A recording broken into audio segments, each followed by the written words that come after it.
everybody, Noreen here. Thanks for joining me today. I'm doing something a little bit different. I wanted to talk about some of our tools. In recent years, not only do we have the Border Maker system that has the interchangeable cartridges, but the Creative Memories have come out with these standalone border makers. Okay, so they are a standalone punch. You don't need any other system or pieces to go along with them. But I have seen a lot of questions about how to use them. Some people are having problems with them sticking and those kind of things. So although Creative Memories has a great video on their YouTube channel to show you how to use them, I thought it might be helpful to kind of give you a little bit of commentary, give you some tips and tricks and things that I've found that work well. I wanted to show you both of these because they are the current Border Maker punches that are available. This is the Garden Vine. It was released in October. It sold out, and Creative Memories was able to bring back more. So it is a beautiful and very popular punch, and the brand new one is called the Argyle punch. So we're going to have a look at this one, and one tip I can give you right off the top is when these are released, if you like the pattern, buy it quickly because, as I said, they do sell out. Now, as you can see, these are bigger than the Border Maker cartridges. The designers have a lot larger surface to work with so that they can give you more detail and a wider border. Okay. They also have the base. This is where your paper is going to slide through. And then you can see that they have a locking mechanism. So you'll want to store it in the locked position. It keeps it nice and flat. So to start using it, you want to open it up. Okay. And I always like to just kind of prime it, punch it, make sure that there's nothing in the punch itself. Okay. Now the other thing you'll notice, and you have to look very, very carefully, and I recommend, I'll tell you my recommendation in just a second, but there are two small lines along the base of the plate, the inside of the plate. And these are the starting paper lines. I recommend that you take a Sharpie and that you just take a ruler and a Sharpie and just draw the lines up the side and the front of your cartridge, just so you can see them a little bit easier. Unlock your cartridge, prime it up a bit, and then make sure it's sitting flat in front of you, okay? You'll see that there's a little bit of a ledge on this back base plate. That's where your paper is going to snug up to and keep, so that it keeps a nice straight punch, okay? Also, it's important to note that the picture on the top gives you a general idea of what the border will look like. But the pictures that are printed on the base plate are going to be guidelines as well for you, okay? All right, so let's talk about how we're going to actually make the punch. So I've got some cranberry cardstock here. You don't need a full sheet, but you do need something that's going to be, wider than the base plate. And I like to feed from the feed from the right-hand side of the punch towards the left. But again, you can put it in this side and feed this way. It's really whatever's most comfortable for you.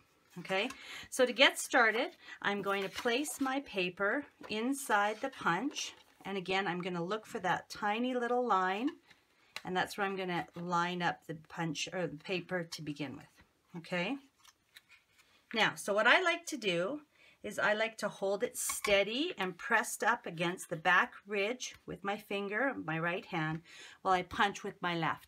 Now, a couple of things about when you punch. Make sure you're punching straight down. Don't punch on an angle or, kind of try and pick it up and squeeze it. Make sure you're punching straight down, okay? After you punch, make sure you hear it release. It'll kind of have a poing or a ping sort of sound, and that's when you know that the punch is released from the paper and it will be okay to slide. So we're going to slide it through, and you'll see that this diamond shape is now going to match up with this diamond shape on the base plate. Okay? Don't forget to keep holding this tight. It's really easy to just kind of, get it a little off kilter and then your border doesn't look nice and straight and even. Hold it tight, punch, make sure you listen for the release. Make sure it's lined up, hold tight, punch, release, and now we're just going to finish it off, just a couple more punches. When it gets to this side, it's all the way underneath, so you're going to have to hold it here while you punch. Okay, now again, that's a beautiful, beautiful design. You can make multiples of those, use them on scrapbook layouts, cards, etc. You'll see that all of your little leavings, punched out bits will be underneath.